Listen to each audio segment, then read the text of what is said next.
તમે વિચાર કરો, કોઈને પક્ષની મર્યાદા નડતી નથી. આખા દેશમાં ક્યાંય ગઠબંધન તો રહ્યું નથી. કોંગ્રેસ અને આમ આદમીનું ગઠબંધન રહ્યું નથી. એમાં ગુજરાતમાં તો કદાપી નહીં. એકબીજા કૂતરા મીંદડાની જેમ ભીડે છે સામસામા. તેમ છતાં કોંગ્રેસના ધારાસભ્ય કક્ષાના નેતાએ કીધું, અમે આ બાબતમાં ચેતર વસાવાની સાથે છીએ.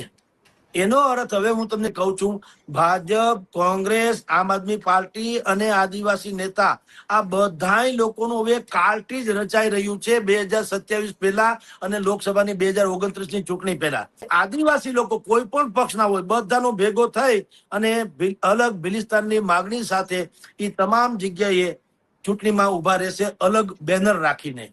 અલગ ભિલિસ્તાનના નામે 20 લોકસભાની 20 બેઠક અને 100 ધારાસભાની બેઠક છે. એમાંથી જે જીતે તે જે શાસક પક્ષ હોય કેન્દ્ર અને રાજ્યમાં એને પછી ટેકો આપી દે, એનડીએ ને જેમ બધાએ ટેકો આપ્યો તેમ.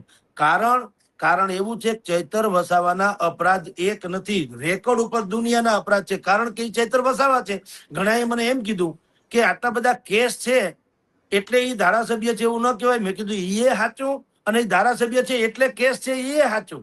આટલા બધા કેસ થયા ત્યારે એ ધારાસભ્ય બન્યા, એ સાચી વાત છે. પણ એ આમ આદમીના ધારાસભ્ય છે એટલે તો આવા કેસ છે. એટલે સરવાળે કેસ એટલા બધા છે કે કોઈ પણ ભોગે આને સમાધાન કરવું પડે, સરેન્ડર કરવું પડે.